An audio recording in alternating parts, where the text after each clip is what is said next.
This is Resolute and the Resolute Podcast.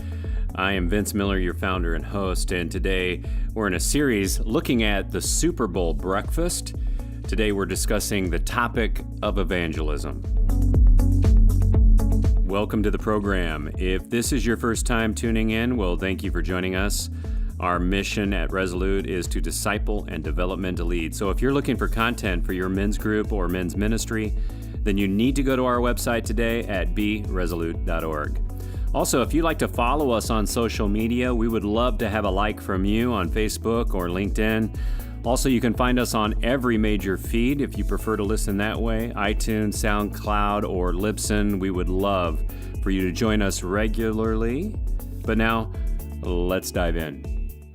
I am excited to introduce you guys to Terry Bortz. Terry is the Director of Special Projects at Athletes in Action, and one of her special projects that she oversees is the sanctioned Super Bowl breakfast. I don't know if you knew it or not, but the Super Bowl is coming to Minneapolis this next year, and if you didn't know that, well, maybe you don't have a pulse.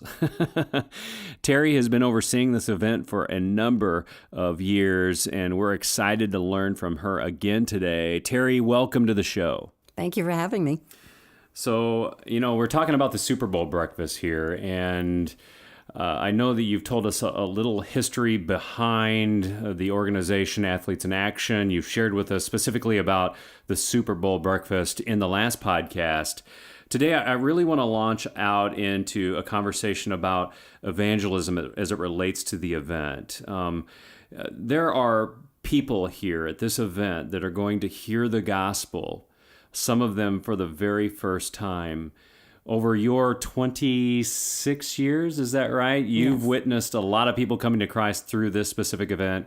And we know that God can use moments like this help us to reach those that we love and share with them through the experience of athletics, right? So I've got friends that love football, of course, and because athletics is so big in our world today and touches so many people's lives, you've chosen to take the Super Bowl breakfast as Athletes in Action and use it as a tool for the kingdom in evangelism. Can you just tell us a little bit about how you use this as a tool and what it looks like to the average person like me? Mm-hmm.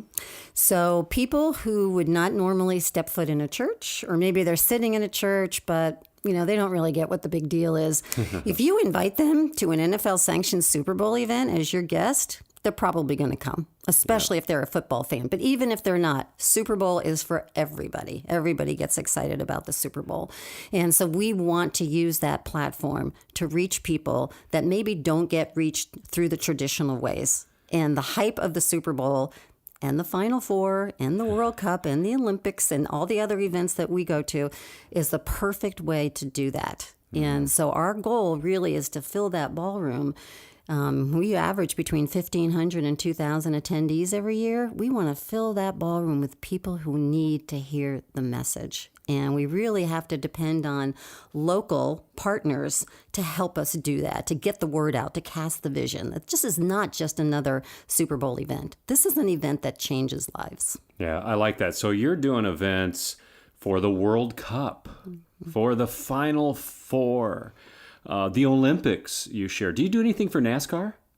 We don't, because there's another ministry that totally has that covered. Okay. That's a big event too, Mm-hmm. That's a big one. But man, you oversee all these projects. How many people are you seeing come to Christ every year through some of these events? It really depends on the location. Okay, it does. So if you're a lot of people here. Yes. A lot of people will come, but if you're from New York or San Francisco, places that are pretty secular, it's a little bit tougher.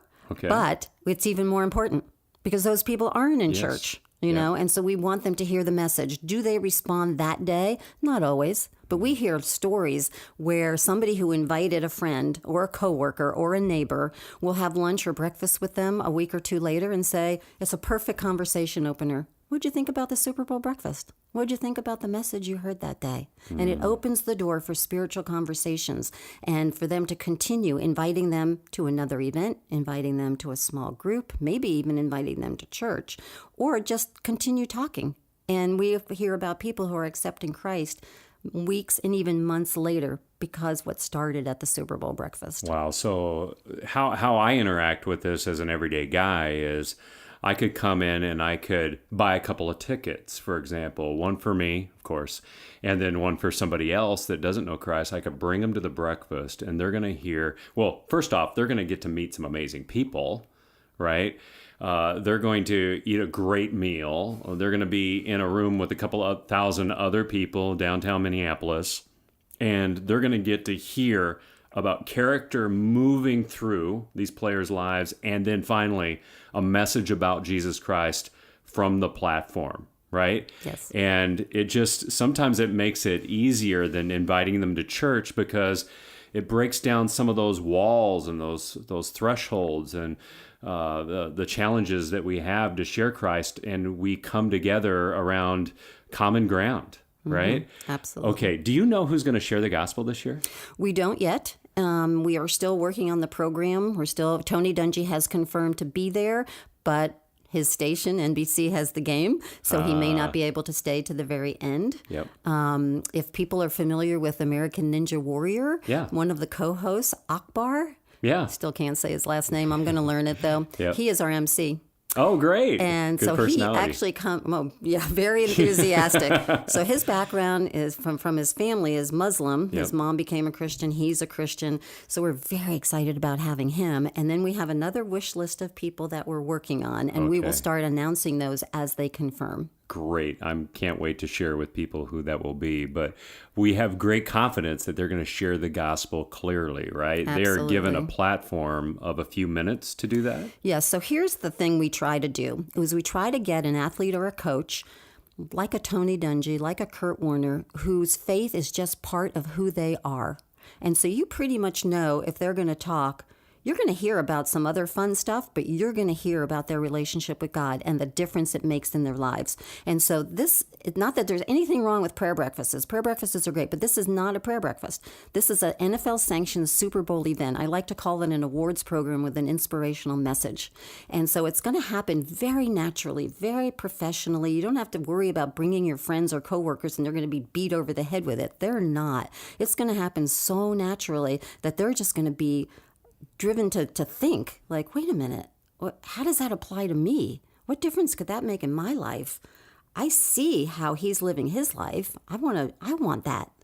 And so we want to get them thinking. We want to move them a step closer in their spiritual journey. I love that. Yeah, that's well said. Just move them a step closer in their spiritual journey, make an impact in people's lives. You're not responsible for the decision, but we hope that people will make some decisions that day that impact their eternity. Now, I'm sure over the 26 years that you've hosted this breakfast, you've heard some incredible people share their faith with other people. Last time you shared about Tony Dungy. Is there anybody else over those years that you have heard share the gospel that was incredibly moving to you? Yes. This past year, Curtis Martin, who used to play for the Jets and is also a past Boortz Star Award winner, shared his testimony, and it's on YouTube, from his actual testimony from the breakfast if people want to look it up.